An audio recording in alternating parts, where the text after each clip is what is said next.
My pimply ass ain't going to be on there. It's like the wrestling business. You cannot make that shit up.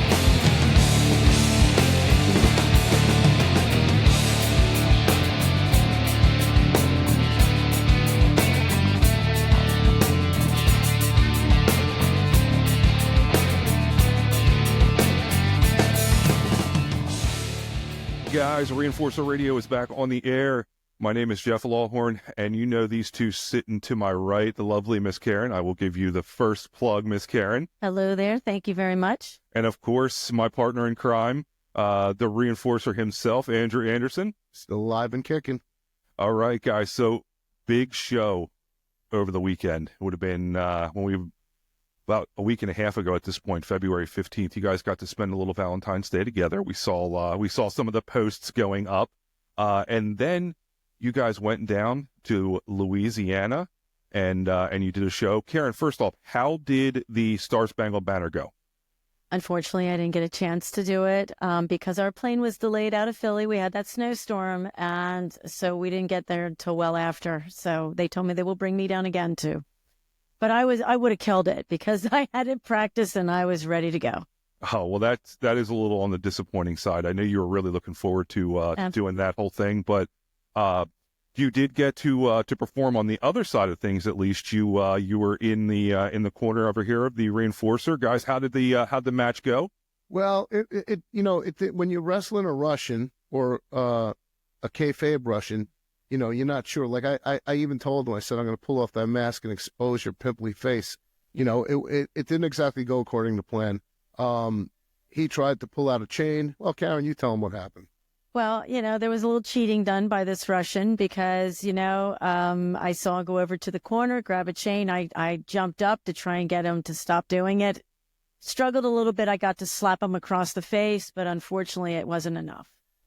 I did hear that there was a little bit of cheating involved, which it doesn't surprise me. Blatant chicanery. Mm-hmm. Only way to beat this guy over here is to cheat to beat him. So I'm sure the whole thing is not over. And Andrew, he'll have some answers for you to come back. Well, there will be a rematch. There will be a rematch. We already established that. I want to congratulate Mustang Mike on winning the AIWF heavyweight title. Mike had a really, really hard-fought match. Really hard-fought match. You saw the bruises on his forehead from getting bashed into the ring post and everything else under the sun. I mean, Greg Anthony, you were a great champion, but you met somebody who is better. And Mustang, take that belt and run with it. You don't know how long you're going to have it. You're a marked man, but just keep it going, buddy. I always have your back. Mean and lean, baby. Yes, definitely. Congratulations to Mustang Mike. He was awesome and came on the show last week, or 2 weeks ago. I keep always saying last week. 2 weeks ago he came on, and he talked up the show a little bit down in Louisiana. And Mike, congratulations on winning that strap. We knew you were going to do it, and keep doing it, man. You're proving that it doesn't matter. Age is just a number, and you're going to go out there and you're going to give it your all. I know Andrew went out there, gave it his all. Miss Karen did the same thing. They came up a little bit short, but that'll be more to talk about then down the road, and we'll definitely promote this whole thing again. And Andrew, I have no doubt that you're going to come back around and you're going to smash this thing next time around for this Russian. Yeah, I mean, listen to me. I'm going to slap the crap out of him the next time. He owes me a match. He owes me a rematch. I'm the former Louisiana heavyweight champion down there, and did I tell you that before, Karen? Yeah, no. That was a running joke. I need a jar for every time I hear these stories. I would never have to work again. She says that if she could put a penny in a jar every time I'm so redundant at my old age that she has heard these stories over and over and over again. It's one of those things that, Jeff, you're going to get that way too. You know that, right? You're going to hear it. I'm already starting to get that way in some ways. Listen, my mind is not. Same stories from me I'm talking about, though. If anybody here is a Disney fan and you watch Lady and the Tramp, one of my favorite movies, the two dogs in there, the one dog will always say, old Reliable used to say, I don't think I've ever mentioned him before. And the little dog would go, yeah, laddie, you have. Many a times. That's us. Well, Karen, you'll actually appreciate this. I read an article was a couple months ago that there was a lot of testing being done that first responders with the stress levels that they're under constantly are showing early signs of Alzheimer's and dementia from the serotonin levels and the norepinephrine and everything just constantly going in the brain. We're going 24/7 on that high. Yeah. And that people they're really seeing a lot with it. Okay. I can believe that. Absolutely. So, I thought you would you know what I think would help you? What's that? A couple of shots of olive oil. I heard that slows down the progress of Alzheimer's and dementia and other stuff, as well as lubricating your system so you get a good one in the morning and at night. I thought you were going to say a couple shots of whiskey. Oh, that too. That's never like ruled out. You know what I'm saying? Especially since I don't touch any of the other stuff. That's about all I have is a few shots here and there. Yeah, I really thought you were going down the few shots of whiskey today. I really did. You were planning on that, but you know what? When with me, the game book gets thrown out the window. Well, listen, I was about to be like, hey, Cal, look, Andrew said I have to do a couple of shots of whiskey if I'm going to be doing this. Of course, she'd probably outshoot me with the whole thing anyway, like normal. By the way, I want to thank Kelly for that tremendous homemade moonshine. That was... So for those of you who do not know, I know I've said my wife a few times, but my wife's name is Kelly. She does make her own or brew her own moonshine, which is absolutely fabulous. We made sure to give Karen and Andrew some for the holiday season. I believe it was black cherry and apple pie. The black cherry went in one night. He texted me and he was like, it's almost gone. So I'm sure we'll be able to plug that a little bit more, down the road. But she does make some awesome moonshine, which is not good for me because it really packs on the calories. But oh, listen to me. Every now and again, a little bit of moonshine with a little bit of shot of olive oil here or there. Did I say olive oil? You said alcohol. Alcohol oil. I said you could put them together and make alcohol oil. Well, there you go, guys. So I'm allowed to drink a little bit more. The reinforcer said that it's good for my body. And Karen is a trained medical professional, so she says it's completely fine. Well, do you want to hear something crazy? Jim Neidhart, one time we're working out, and it was the first time they came out with those alcoholic ice pops. And we're at this show, and it was actually here in Pennsylvania, and Jim's giving me these ice pops saying, oh, these things are great. These things are great. I look at them, it's like 20% alcohol. I'm like, how? I never knew alcohol can freeze. Well, apparently they found some way to freeze the alcohol, so they made alcoholic ice pops. So Jim Neidhart turns around, says to me, he goes, yeah, every now and again before I go to have a match, I like to have a shot of whiskey, or I like to have a couple of beers. Then he says to me, the most important thing is to have a little bit of alcohol before you go to the gym and work out. I'm looking at him like, what?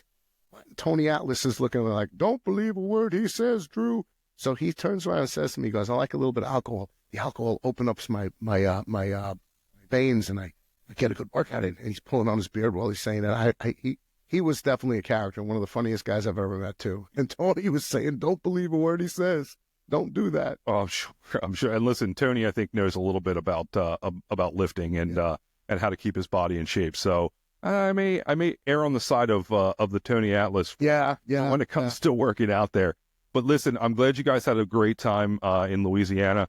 One other thing that we want to talk about before we get to our friend from the UK, Mr. Matt Jarrett, coming on with us in a little bit, I wanted to talk about the onlywrestlers.com. I know you guys both are on onlywrestlers.com, and you actually got to spend a little bit of time with one of the creators and owners down in Louisiana this weekend, Craig Massey. I know we've talked about Craig before, but how was your weekend with Craig? It was a good time. He took us out. Always a good place. We went for sushi at a local sushi place. Always a Denny's visit involved. Yeah, no, it was a Waffle House. Waffle House. Sorry, Waffle House. That's a wrestling staple. The Waffle House was actually, I didn't know that Waffle House is closed now at night. All of them close because of all the... and you could get takeout. Yeah, you get takeout. So. Well, you know why, and this sucks for a lot of people, but they no longer have the great fight videos at the Waffle House anymore because they close at night. I mean, why? At nighttime, man, some of the best fights I ever saw on the internet were from a Waffle House in the middle of the night. Waffle House or a Walmart. I'm telling you, the freaky things that happen at Walmart, you can't believe. Yeah, you can't make that shit up. It's like the wrestling business. You cannot make that shit up. No, you cannot. And there's a Walmart close to where I'm at over here. I won't disclose completely where I'm at, but and yeah, you can definitely see some characters at that Walmart. So he can't disclose it because we're actually in the fortress of solitude somewhere in the Antarctic, surrounded by ice, polar bears, and rabid Eskimos with fangs. Well, listen, if we're in the Arctic, I have to give all the props in the world to Miss Karen for being able to wear what she wears in the Arctic, because I'm a big guy and I'm freaking cold. Yeah, it is cold. But it's been real cold here in Pennsylvania the last couple of weeks, unfortunately. But yeah, so onlywrestlers.com. Andrew, can you just tell a little bit about what the whole thing with onlywrestlers.com is? It's was developed by Craig Massey, as well as the whole effing show, the great Rob Van Dam.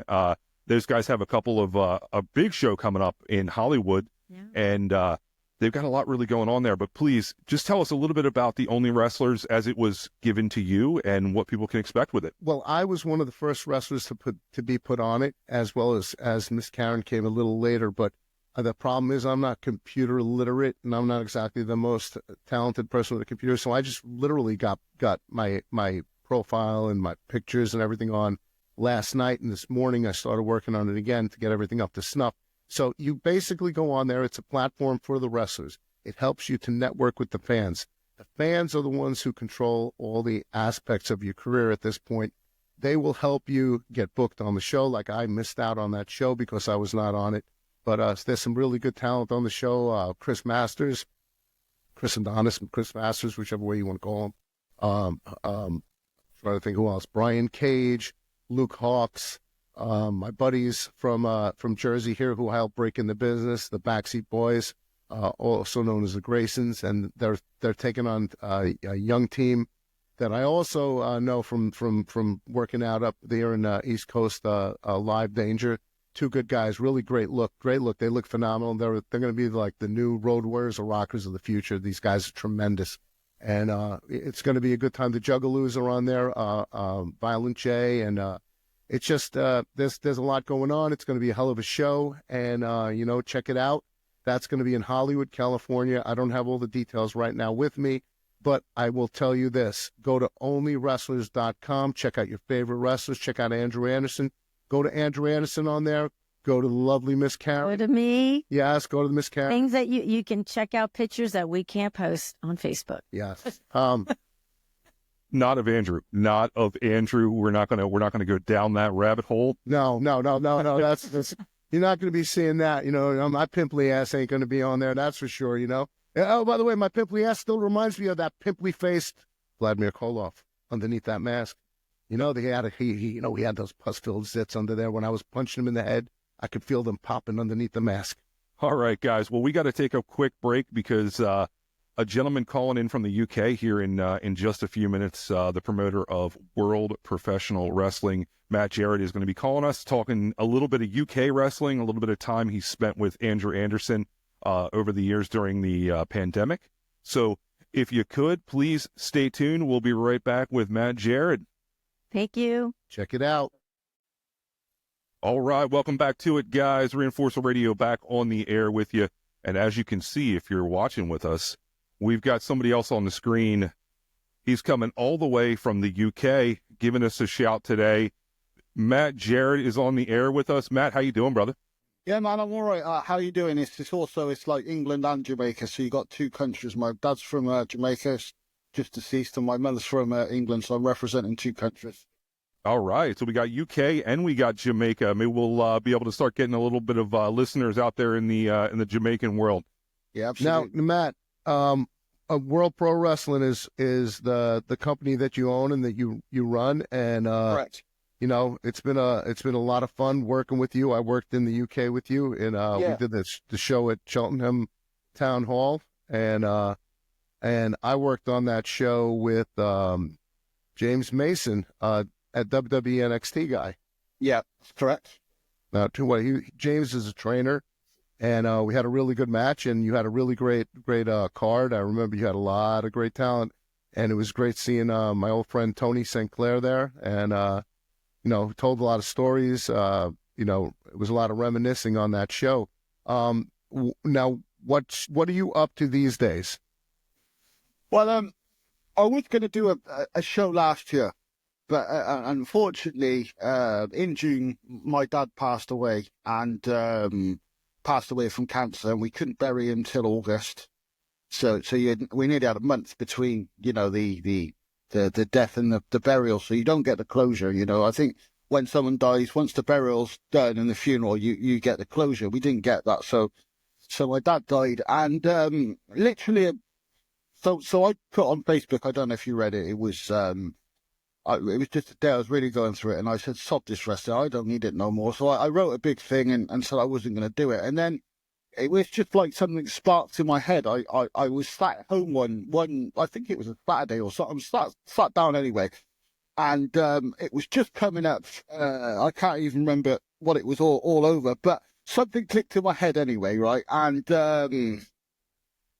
I put on the match between Shawn Michaels and Bret Hart, the Iron Man match between Shawn and Bret at WrestleMania 12. And that's one of my favorite matches of all time. Actually, we talked about it. The picture up here is from that match. We talked about it a few episodes ago. So that just, and I sat there with my partner Jackie, and I said, something's telling me today in my head that I'm supposed to do this again, and that was it. I got the spark back. So I am working on something currently, but my plans are a bit quiet at the moment. But I know you're cooking something. I'm definitely, as The Rock would say, you can smell what the Jarrett will be cooking very soon. Well, I know if you're cooking, it's going to be something good. Your last events were really epic, and you had great turnout, great crowds, and I just had a real blast working over there. One of the guys that worked for you that I think is just phenomenal worker, Gianni Valletta he's from, where was he from? Malta. I think he's from Malta, yeah. Yeah, he's one of the strongest guys I've ever seen. He's lanky, looks a lot like Bruiser Brody. He was a great talent. I know he came in the States here, I think about a year ago around Mania time to work, and 2 years ago or something like that. And he did a couple of shows, and he got to work with a mutual friend of ours, yours and mine, Kevin Sullivan. Kevin passed away around the time of your dad's funeral, if I recall. Yeah, he did. Yeah. Yeah, so you were also close to Kevin. I think actually Kevin died on the day of my dad's funeral, because I think he did. You actually texted me in the morning, your morning. It was 11 o'clock my time, so God knows what time it was here. And I was thinking to myself, Kevin's had the last laugh on Matt Jarrett today. Kevin. I met Kevin during the pandemic, and. There was a lot of promoters, because the last 2 years, if you think about it, Brian Dixon's passed away as well. So the big promoter over here in the UK. But, that day when Kevin passed away, I saw all these like wrestling promoters in the UK, like all paying tribute to Kevin Sullivan and how he helped them and stuff like that. And I was thinking, not one of you knew who he was. You've watched what he did, because you've watched WCW. With him. You and I would be on the phone with him. Yeah. We would have 3 ways on the phone. Literally. I mean, so if anyone in the Britain wants to say it, I've literally, me, probably Brookside and Dot Dean and probably Regal are the only people that's actually learned under Kevin Sullivan, has been under the tree in the UK. And Kevin told me lots of things about wrestling, but it wouldn't just be about wrestling. You would, if you mentioned the subject about history, he would have like a 3-hour conversation with you about something. Yeah, Kevin used to go on tangents. You see, that's another thing that I and Kevin had in common. We were history buffs, and that kind of you were going to run that show before the pandemic. When the pandemic hit, it caused a lot of mayhem with the world in general. But as far as World Pro Wrestling, that put a hold on us traveling abroad to go and work your show. But in a way, it was good, because the show that came up eventually at Cheltenham was really, really, really an epic event. Yeah, I mean that day, that week, you were with me from about the Wednesday or the Thursday, and I don't know how I pulled that one off, because Scorpio decided to book himself elsewhere, and literally didn't tell me until like 2 weeks before. So literally, I paid for his flight, so I couldn't get anyone else over. He took a booking somewhere else. Said he told me about this months ago, but didn't, which is Charles for you to the T. I love Charles. If you're listening, Charles, I do love you. But and then Hernandez and Kenzo Richard got caught up in that storm, and they make it to England because all the flights were cancelled. Yeah, that So was when they had all those big storms. I We was were in the storm. We were actually in it. I remember there were tiles flying off roofs. Yeah, and I was literally screaming at like, oh my God, what are we going to do? And then, you know, in the morning, I get a phone call off Brian Dixon, who was the big promoter. And I hadn't spoke to Brian for a long time, because if I went back, I used to work for Brian, and I didn't go to his funeral because I just didn't want to go. But he when he phoned me that morning, I said, George, have you got anyone I could borrow? And he starts thinking, and he said, you know, Matt, he said, fair play to you. He said, you're going to take over one day. He said, you're still going at it, and there's a big storm, this storm, and it's cut you off. And he said, you're gonna win one day, kid. And that was like a bit of off Brian Dixon. But yeah, we made it through that day and that night. I mean, even the travel that afternoon where we left London to come up to Cheltenham. I mean, the car before was we rocking. went the day before that, though, we traveled to Cambridge. We went to that Hardy Bryce center where his son is at, where his son was there, Ishan, and we went to you, myself, Tajiri. We went to visit the home where all the handicapped children were. Yeah, that's correct. And next to that is where like all the famous people go to like Robbie Williams. They go to do their what they call rehab when they have problems with alcohol and other substances. So yeah, they were next door, and then we went into the door next to. So yeah, it was an eventful few days. Yeah, it was a good time, and then you introduced me to a lot of different areas of the UK, which was pretty cool. The fun part was coming back after all those years. You unleashed the beast into Piccadilly Circus. Do you want to elaborate a little on that? Yeah, well, I just hope those young foreign girls are not watching it.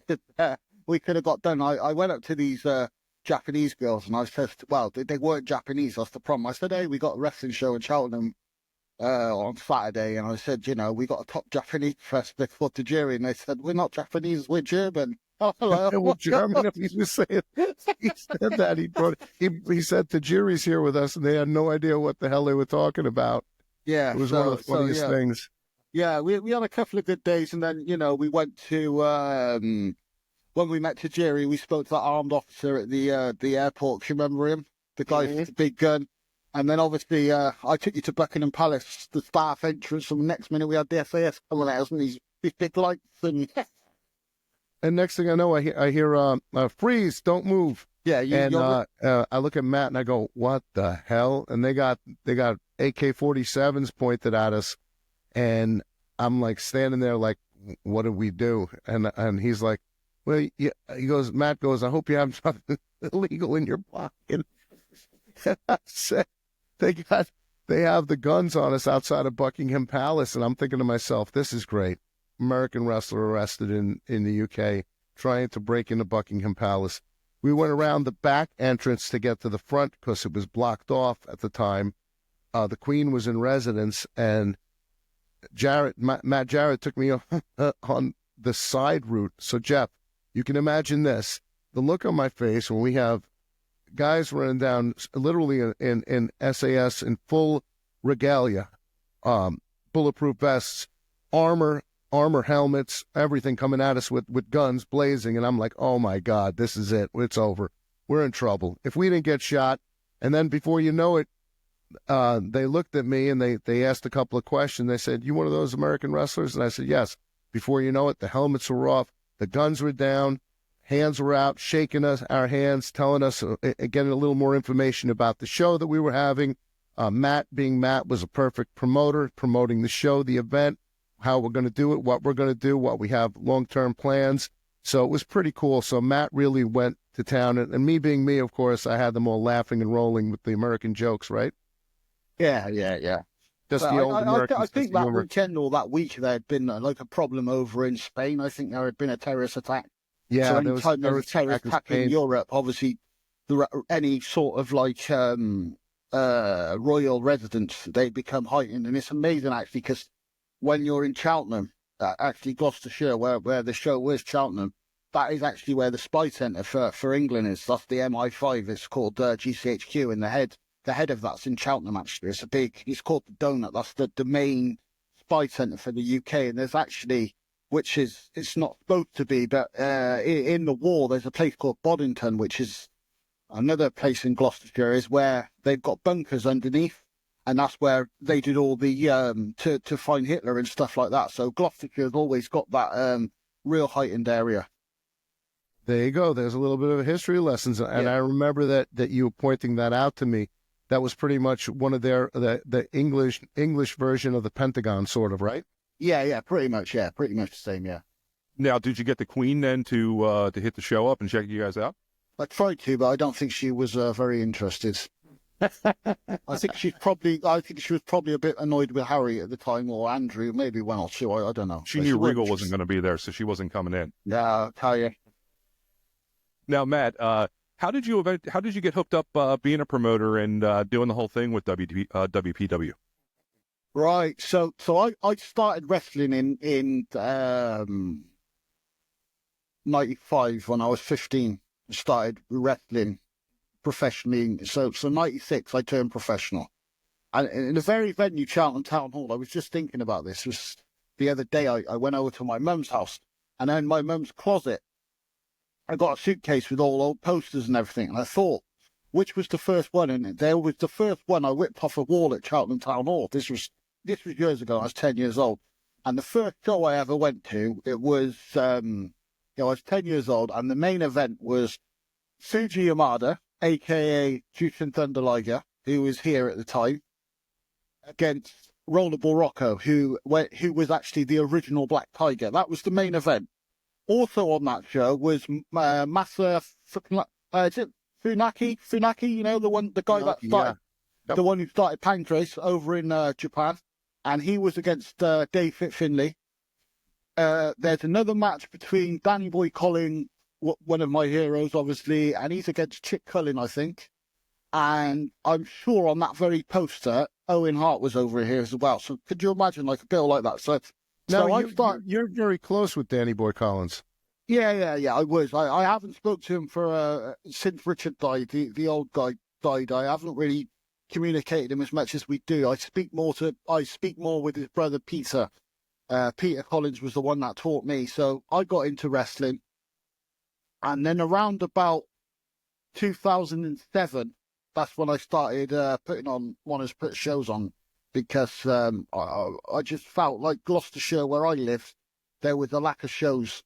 Because Brian Dixon was only running Cheltenham twice a year.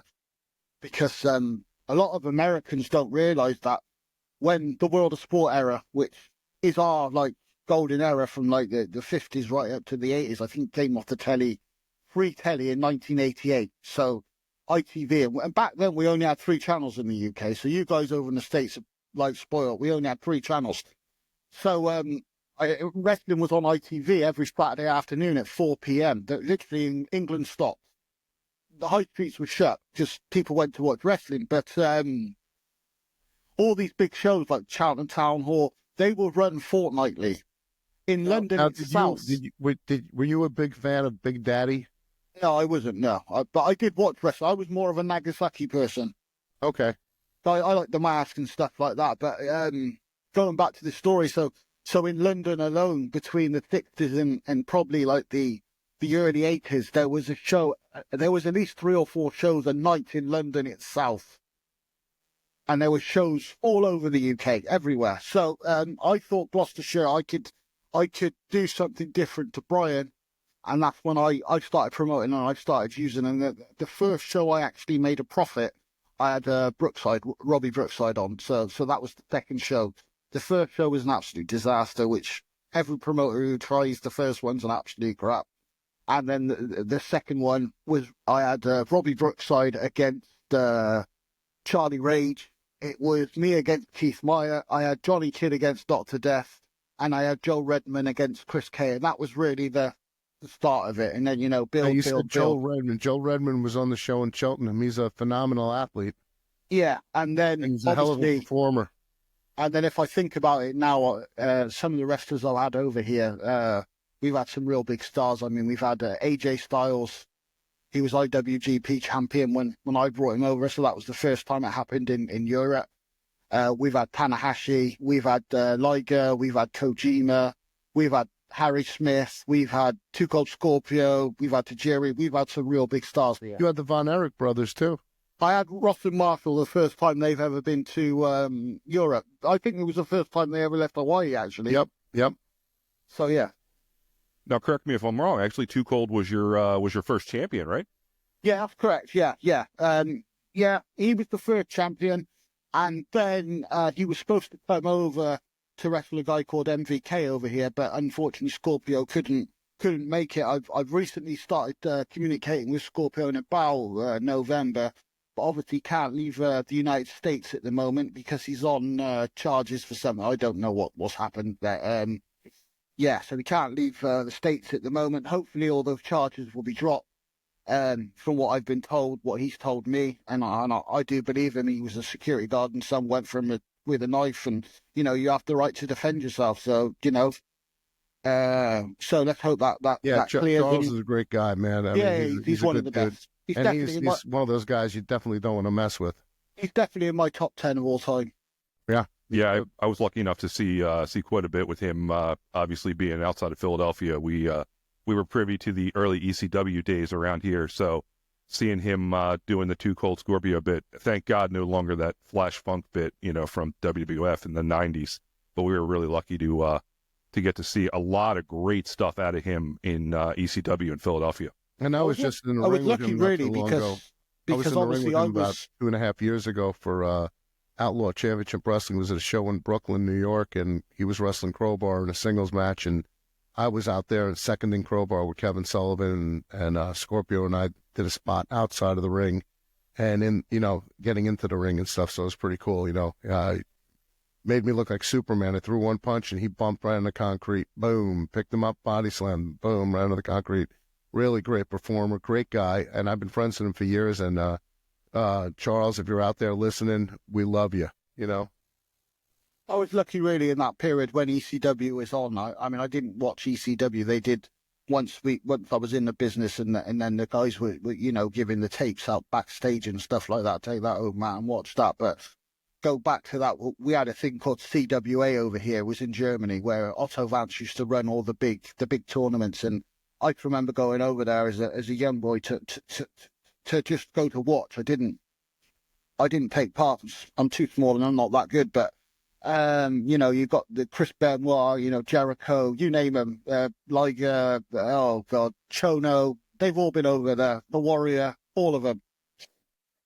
Now, how much are you still getting in the ring anymore? Are you completely switched to the promoter owner role, or are you still stepping in between the ropes every once in a while? No, I haven't been in the ring since 2014. I haven't done anything for a long time. No. You were in the ring a little bit with me in Cheltenham. Wow. Yeah, you came out and saved somebody from me. Well, yeah, I could possibly go again if I wanted to, but I haven't. At the moment, I've got no interest in wrestling. I just want to do the promotion thing, really concentrate on that and do it as good as I can. Well, Andrew's really pushing hard. 2025 here, we've declared the year of the Reinforcer. So, maybe people can hit up the old Facebook, Twitter, Instagram, and start giving Matt Jarrett a little push. Maybe we can get him working a little bit here with the Reinforcer one final time. Yeah, and Matt, also we're both, you and I are both on the Only Wrestlers page, right? We're both on the Only Wrestlers app. We might not want to tell people what we're on the Only the app. You know what I mean? So that's a company that's run by Rob Van Dam, Tom Lance, and a bunch of other people, and it's a really good app. You could check myself and you could check World Pro Wrestling out on Only Wrestlers. Yeah, I spoke to your other mate the other day, the young lad from, I think you went to his nan's funeral. He's a rapper as well. Who's that? Which one? He's an independent worker. He's a rapper. He said, Tim Theory. Yeah, Tim. I speak to him now and again on Facebook. He's a nice lad. He's a good kid. Yes. Good friend of mine. Yeah, definitely. So that's a shout out to you, Timmy. There you go. Timmy, get your head out of your ass and give me a call, will you? Same with Too Cold Scorpio. Please give the man a call. We can get him up here and do a little interview with Reinforcer Radio. Yeah, we'd love to have Charles on it. Too Cold on it. he's on Instagram quite a lot now because he's just been tagging me on Instagram. So I think he's up in Philadelphia. I think he's that way now. It'd be great if we had him on. Maybe we'll have him on I live think he's too. back up. I think he's back up your way. Oh, that'd be great to see him. Yeah, I think he is, and yeah, and obviously you got Shane Douglas at that area. You got quite a lot. Actually, I see Shane quite a bit every now and again at High Ground Pro Wrestling out in Scranton area in Mayfield, Pennsylvania. He was just over the weekend for that signing thing, and then and then they've gone over to. I presume they go over to Dover after for the QTAR thing. So very cool. Well, we really appreciate the support you've been giving us. You've been throwing a couple of shout outs our way, and we're seeing it. We've had some listeners in Northern Ireland and in the UK, and I'm sure that Matt Jarrett's influence has really pushed people to take a listen to Andrew and I. And dude, we can't thank you enough for that. We're really trying to do something great with this pro wrestling podcast, and it's guys like you that have known this guy for many years, and your support that is really pushing us to keep doing some awesome things. Anything else going on in the Matt Jarrett world that you want to put out to the people in the U.S.? No, not at the moment. Just like I am coming back, so that's all I'm going to say. I mean, me and Andrew, we met during the pandemic. I mean, the whole world was literally locked down, and me and Andrew literally would speak it was 10 o'clock my time, and it's. My missus used to go, "Mad, you can come to bed." I said, "Well, what am I going to bed for? Because I'm going to wake up and it's going to be the pandemic the next day." So we just got on well. It's just we had chance to really communicate during the pandemic, and it was a great time. We had a lot of mutual friends, and we brought Kevin Sullivan on board. Sonny Ono was with us, and of course, you have a great affection for the work of the great Muda. Yeah. Well, Kevin, what happened was a lot of people don't know. I actually had Muta booked. Muta was going to come over for me, and it was around about May. We were going to do the show with Great Muta. He was going to have his last match in the UK. We had arranged the price, which was a very fair price. He was really through it. We actually made it through Kaz Hayashi. But then I got speaking to Gary Wolf, who said, "You might want to call Kevin." And I said, "I don't know Kevin." I said, I said it would be just a bit of thing if a random person phoned phone up Kevin Sullivan randomly, some bloke from England. He might think I'm some sort of nut or something. So he gave me Kevin's number. I texted him, and then I called him, and basically he said I could get him a bit cheaper for you. And about 3 days later, Kevin got me the price totally different. So it was that much, and all of a sudden it came down to that much. And Muta was really on board. Unfortunately, we had the lockdown, and Kevin said, "Don't worry about it." And I said, "Well, I am worrying about it because this was really my big chance to really get out there." And he said, "It's something that you can't. This is something out of your control now, so don't panic about it." And then, Kevin really sort of gave me some real good tips how to do things. And he was saying, you can't really run a building that is, say, a 500-seater and do what WWE and WCW can do. If you want to do it at that scale, that big scale, you've got to start going to a bigger venue because you need to start getting those numbers in. And he really gave me some good advice and stuff. And he also told you needed sponsors and sponsorships to help pay for the show as well. So yeah. He was talking about networking with the TV, and he said he would come over here and actually go to the television companies over here because it's never. Since the ITV World of Sport, we've never come back on telly over here.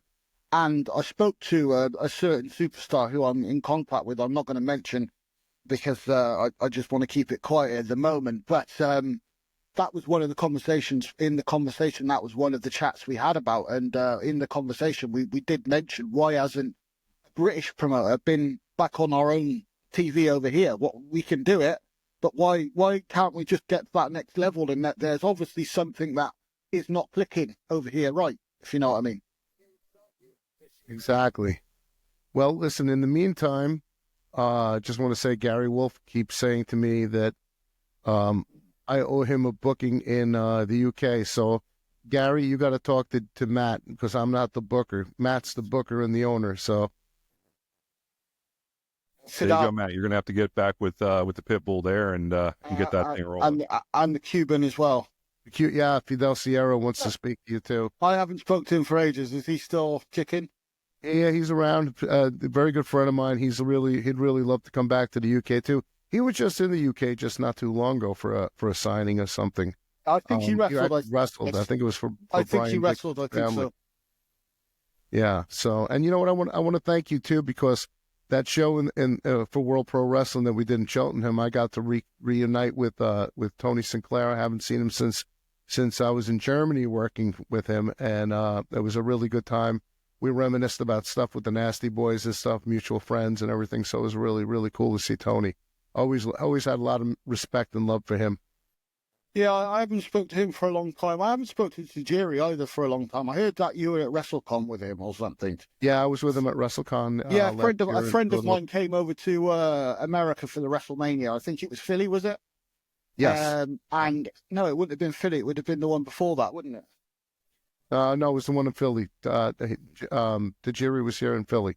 Yeah. So my mate said he sent me a photo because you were in a bar with Tajiri and there was someone else. There was a couple of other guys he mentioned. Yeah, it was myself, Tajiri, Jason Knight, and Shane Douglas. Yeah. He said you were in a bar together and he was going to come up and speak to you, but he sent a photo of you all together. Yeah, good times. Love Tajiri, good friend.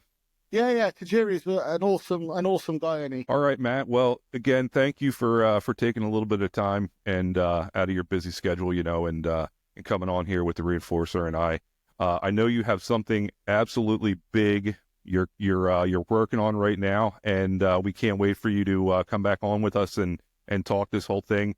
We're not dropping anything on that right now, so you're going to have to stay tuned. We'll give some plugs when Matt's going to come back on and talk about what he's got going on. I know I'm personally really excited about it, and you know that anything that we can do here at Reinforcer Radio to help that whole deal, we're here for you, man, and we're going to create something awesome, dude. Yeah, Jeff, I just want to ask you a question. As you're a wrestling fan, and you got two wrestlers, what's your top five? Your top five wrestlers of all time? Number one, easy, is Shawn Michaels. He was my first number one, and I can't ever go against him. Number two would probably be Taker. Okay. He was he same era, just absolutely revolutionary for the business. Absolutely. Number three, I guess I should put Andrew in that category, just because I don't want him to hit me here. So I'll just I'll give that one to Andrew on number three, because I don't think he'll give me too much crap about putting Michaels and Taker above him. But after that, I look at a couple of modern guys right now. AJ Styles, I think, is easily one of the best performers who's doing it right now. Hands down. Yeah. Both on the mic and what he's creating in the ring is absolutely awesome. And then I'm a really big fan of Adam Cole's work. I absolutely love what Adam Cole did in NXT, even up in the WWE. I wish he would get kind of a little bit more booking, or a little better booking through AEW. I think they could do some awesome things. So I'd put Adam Cole there, or I may give it to Bryan Danielson, because, I mean, the he's amazing as well. So there's my top five. I'll give you two on the fifth one. So Danielson and Adam Cole. Oh, I worked Bryan Danielson over here, actually, when he came over here for Brian Dixon. I worked for him as he was the American Dragon. Yep, very cool. Trained by Shawn Michaels. Nice guy. Yeah, he's done some really, really awesome things.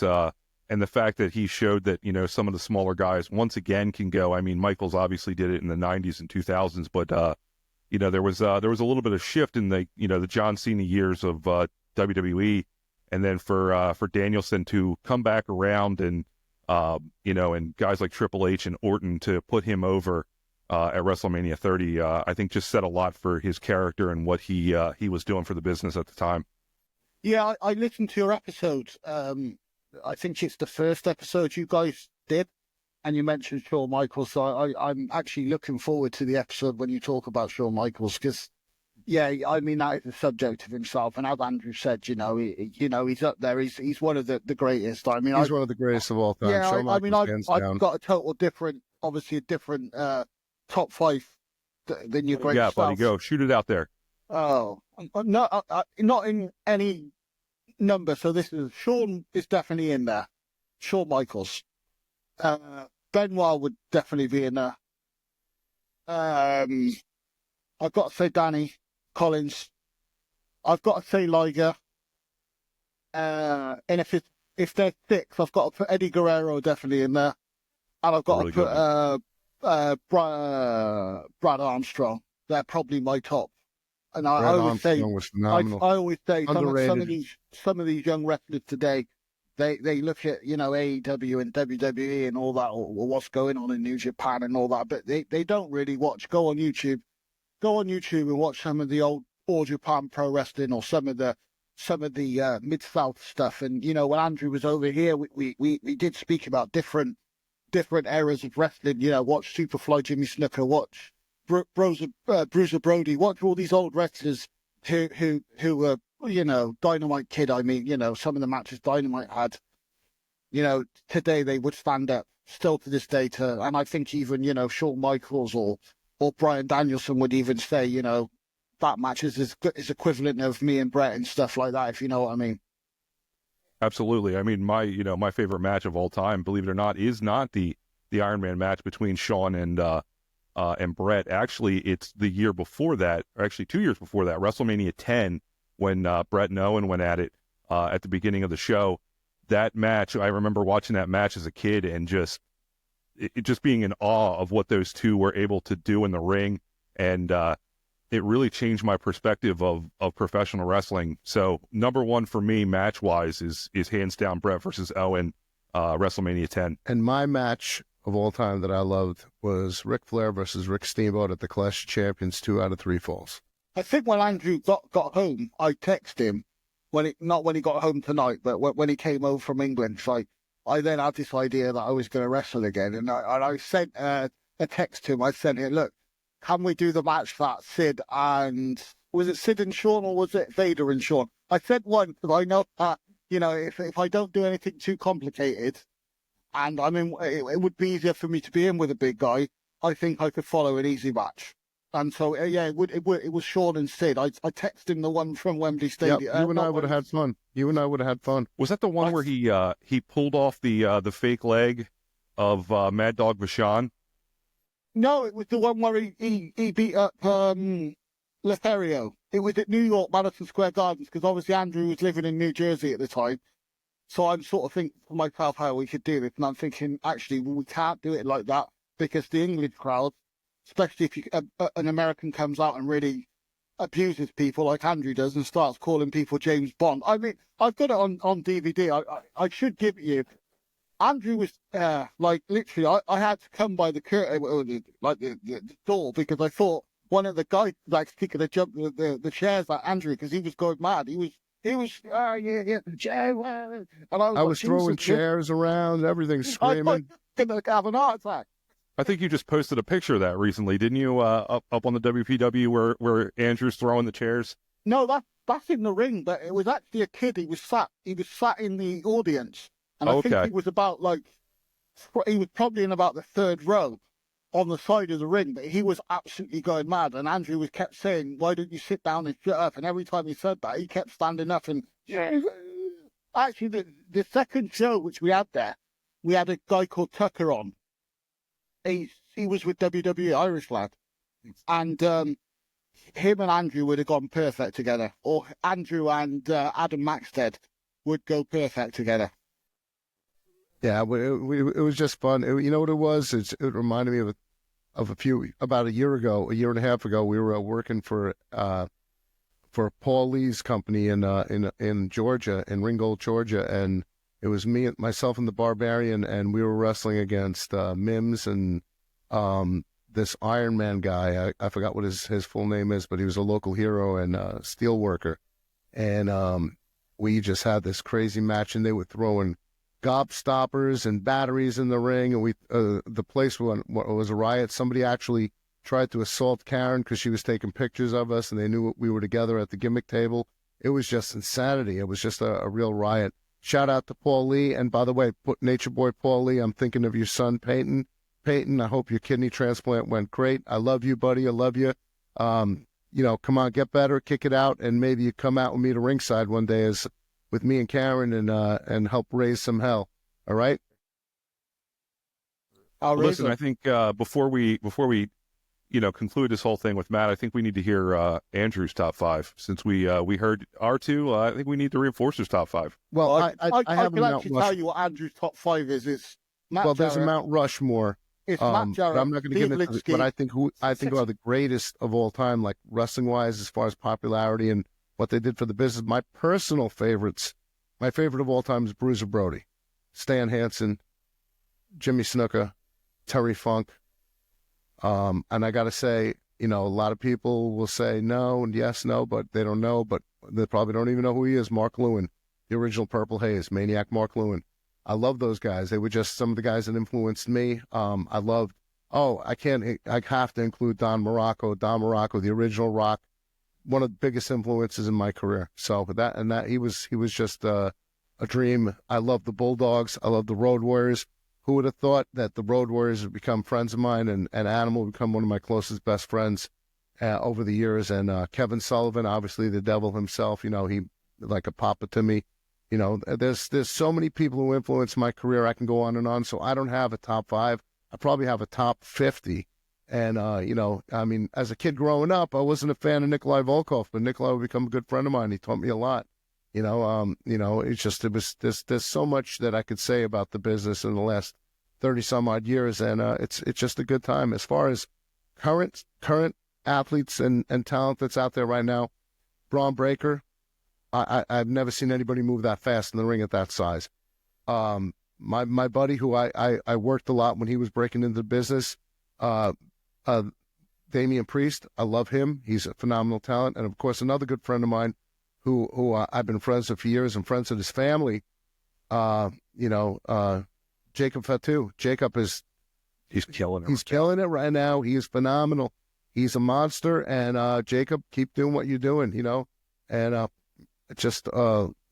Damian Priest is always going to be Louis the Punisher to me. I love him. So There was another plug about Kevin Sullivan. I've never mentioned this to anyone. Kevin and me had a chat the one day, and I told Kevin one of my favorite all-time wrestlers was Tommy Wildfire Rich. One of the best baby faces of all time. And Kevin said, "No, you're joking." And I told him the story about when my nan bought me a VHS. It was about 1990, and it was Tommy Rich, and he was on. And I've always been a fan of Tommy, and it was just because he looked like an average guy, didn't he? You know what I mean? Because like WWE guys look like dream boys, and Tommy didn't look like that. He looked like an average guy, so I liked him. And I told Kevin about this story, and Kevin got him on the phone to me, and I got to say thank you to Kevin. And also, the other thing about Kevin and Andrew, and I presume Andrew would remember this actually, when we all started chatting just before the pandemic, Jackie, my partner's son, is a type 1 diabetic, but he didn't know about it. And he nearly died, and Kevin got The Undertaker to phone him up they were all at a convention. I don't think Andrew was there. He might have been there. No, I wasn't there. But Kevin got The Undertaker to say speedy recovery to Keen, Jackie's son, yeah. That was very cool. Yeah, I remember that. I remember when he did that. He walked away from the table at the time and got Mark to talk to your Yeah, son. and got Sting, and Sting was there because Sting, I got to speak to Sting. He basically stopped the queue and got Sting to say hello to me. Very cool. That was very cool. If anybody can do it, Kevin Sullivan could stop a queue to get Sting to say hello to somebody. Yeah, just think what these guys are charging, like these promoters, and they're stopping just to say hello to a kid that literally nearly lost his life, and then Andrew will probably be able to tell you. I don't really want to mention it too much. I phoned Andrew the one night. There had been a problem, and I'll just say my girlfriend's daughter had an issue with a gentleman. I don't really want to say too much about it, but Andrew said, if you want me to catch the next flight over to England, I'll be there. So, I remember that too. That was an unfortunate situation, but yeah, absolutely. That just speaks to the character of all you guys, and people I think forget that you guys are all human, promoters, wrestlers, you guys are all human beings, and what you're seeing on TV or in the ring and stuff is not always what these people are. So, I've been lucky enough to get to know this guy, for a little while now, and it does not surprise me one bit that he would have offered to be on the next flight over there for you, because he's the kind of guy I know I could call at any point in time, and he'd be standing right there beside me with a chair. Yeah, I think that's in the wrestling business. You meet a lot of acquaintances. You meet very few real friends, and what I consider our friends are people that, you know, you could phone at 12 o'clock at night. I mean, obviously 12 o'clock at night to you guys over there.